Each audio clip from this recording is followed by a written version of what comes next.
I had 3 really good buddies. Their names were Kevin, Ryan, and Tommy. Every summer, our parents took us on vacation. We always stayed in a remote cabin in Minnesota's forests.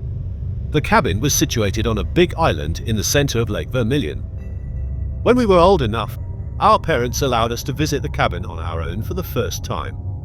When we arrived, we parked our car on the gravel road by the lake. Then we had to take a boat across the lake for approximately a half-mile to get to the cabin. There were a few other cabins on the island, but they were all at least a half-mile apart. The cabin was quite tiny, with simply a kitchen, a bathroom, and 2 bedrooms. At night, everything was pitch black.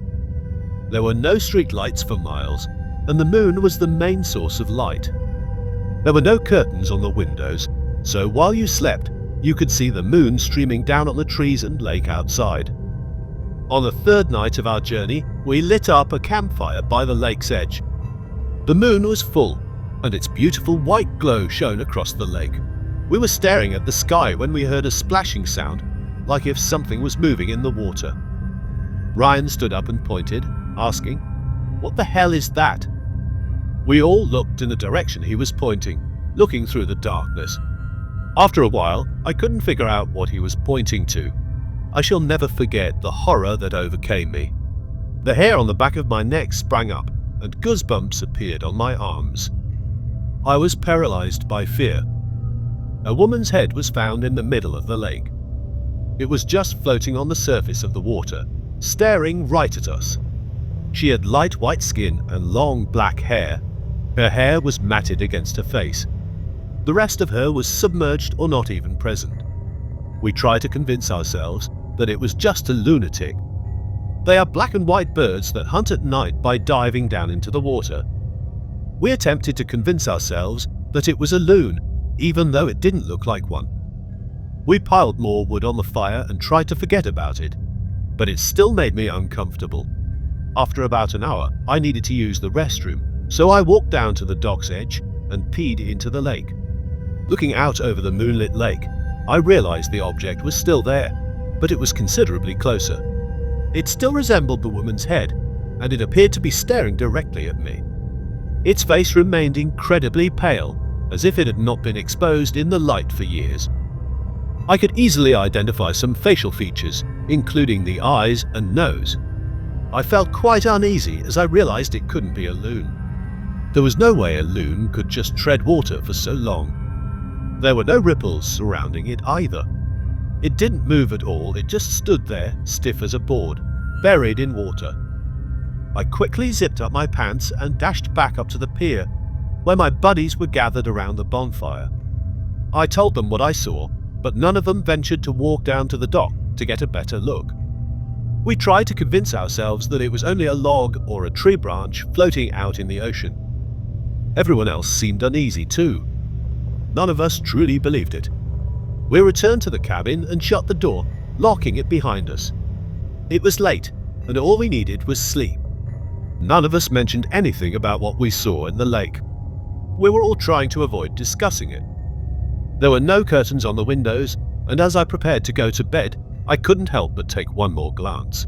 Looking out the window, I could see the lake beautifully lighted by the full moon, but the creature was no longer there. It has fully disappeared. I let out a breath of relief, believing it was a log that had floated away or sunk beneath the surface. Perhaps it was a loon that had finally flown away. It was really hot that night, so we had to sleep with the windows open. Tommy and I slept in one bedroom, while my 2 other buddies slept in another. We left the bedroom doors open. I was having a really hard time sleeping. It was the midst of summer, and there was not even a tiny breeze. The heat was oppressive. As I laid there, I believed I heard someone strolling outside the cabin. I closed my eyes and tried to convince myself that it was all in my head. It sounded like someone's bare, wet feet pacing back and forth.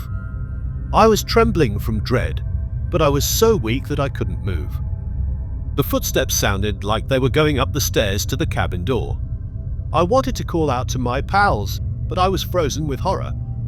The footsteps then turned around, sounding as if they were sprinting down the steps toward the lake. After a while, the footsteps went away, leaving just silence. I stretched out and shook my friend Tommy. He was already awake and claimed to have heard the footsteps as well. Just then, I was astonished to see Ryan rush into our room. When he stepped into the moonlight, I could see his face, and the expression on it was quite scary. He told us we had to go. I asked why, and what did you hear? He said, "Let's just go," insisting, "Let's get to the boat. It's time to go."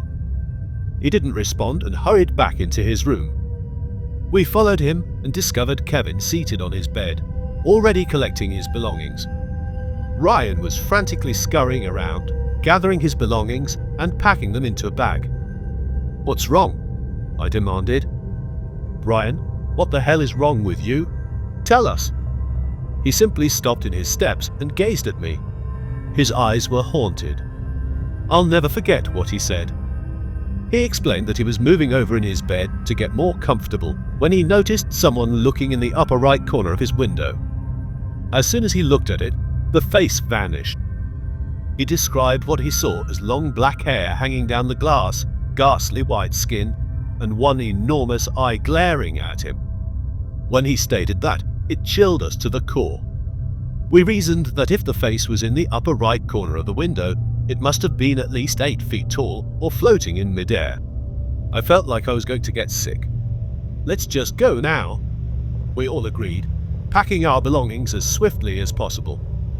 We collected our belongings and dashed out of the cabin, closing the door behind us. As we scrambled down the front steps, I noticed footprints, bare, damp footprints in the dirt all around the cabin. We dashed down to the boat and threw our belongings in. We unfastened the boat from the wharf and rushed away. I peered back over my shoulder and stared at the island, but nothing moved. However, I had a peculiar impression that someone or something was observing us.